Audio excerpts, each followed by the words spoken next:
Greetings and welcome. Welcome back to The Sweet Spot. Today is Trust Yourself Thursday on The Sweet Spot, and we are going to be diving into the power of giving and how it relates to trust. I'm Dr. Sweet, and if you don't know me, my background is in psychiatry. I'm a board-certified sports and performance psychiatrist who's helped hundreds of athletes with their instincts around trust and performance. I've guided many top performers to believe in themselves. I've also worked with many top executives and other passionate individuals like yourself who are committed to excellence, committed to becoming their best selves every day, and always, as we all are, in a pursuit of living the life we love. Today, we're diving into this deep connection, as I mentioned, between the power of giving and trust. Ralph Waldo Emerson, one of my favorite authors, called trust the first secret of success. Warren Buffett once said that trust is like the air we breathe.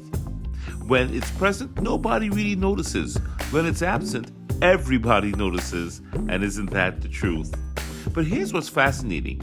Recent neuroscience research has discovered that trust is directly connected to our capacity to give, and that's pretty surprising, right? When we give anything, our time, our attention, our effort, our brains actually release a neurotransmitter called oxytocin. And oxytocin is often called the trust hormone. Sometimes it's called the love hormone as well. It's like our biology is telling us that there's something powerful happening in our bodies when we give. So that giving and trust are essentially two sides of the same coin from a neurobiological or neurochemistry perspective. And that's fascinating. I believe it's really good to know what's going on in our bodies when we take certain actions. And conversely, when we do things that are not healthy, the wrong kinds of neurotransmitters get privileged, and that's also an issue. But let's stay on track today. I'm not going to get into a huge neurobiological talk with you. That's for another time. We're talking today about the power of trust and the power of giving. And here's where it gets interesting. Trust, it's not just about confidence or reliability. At its core, what trust is a willingness to be vulnerable. Vulnerable in conditions of uncertainty. It's giving yourself and others permission to be human. And that can be challenging if you've ever had to really trust someone, or if you've had your trust broken. You understand how fragile and vulnerable we are around trust. Think about it, though, this way. We need trust. We need trust. Just as we need clean air to breathe, we need trust in order to thrive as being human. And just like the air quality, we can improve our trust environment through conscious action, through the trust and giving cycle. That's what I like to call it. It starts with giving yourself trust first, right? So in the trust giving cycle, we always come back to ourselves. Small acts of self-trust. Where can I trust myself? Where can I keep a promise to myself? Where can I honor my own boundaries? Where can I give myself some grace if I stumble? These kinds of actions, though small and self-directed, they can create a personal atmosphere of trust around us. If we don't trust ourselves and we can't give trust to ourselves, it's going to be very difficult to trust others. If we can't forgive ourselves also for little mistakes or errors, then it's also going to be difficult to give that to someone else. And this is the power of giving. This whole week, we've been talking about giving. So if you can't give yourself trust or give yourself forgiveness, how do you expect to forgive someone else? Make sense? I know it does. So, okay.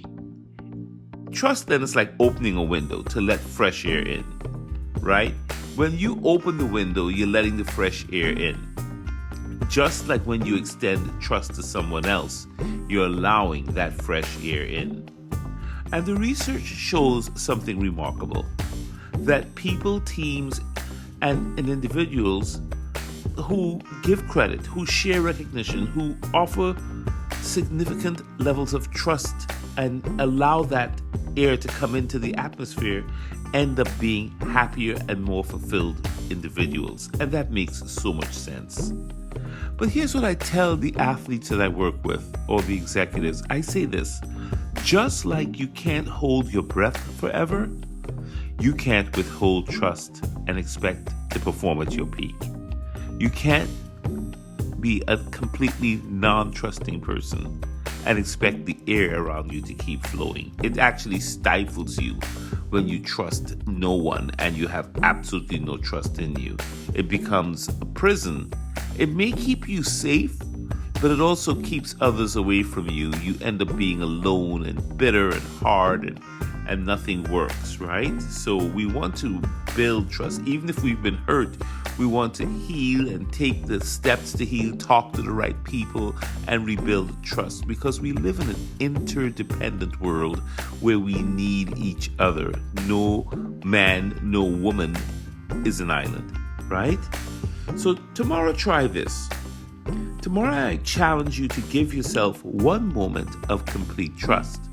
Notice that I said give yourself. I really want you to focus on that today, because by giving it to ourselves, right, we become filled with more trust, more of a capacity to trust. Maybe it's trusting your instincts on a decision that you have to make. Maybe it's trusting that you are doing your best in a current situation.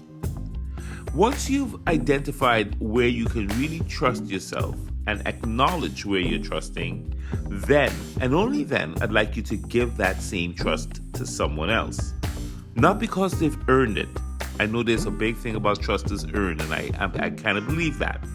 But today I'm asking you to just give that trust to someone else, not because they've earned it, but because giving trust is how we create an atmosphere where trust can grow, that you're going to be that kind of person today.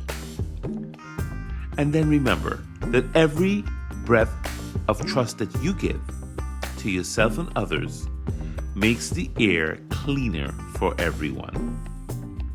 And just like breathing, the more you practice, the more you do it, the more natural it becomes.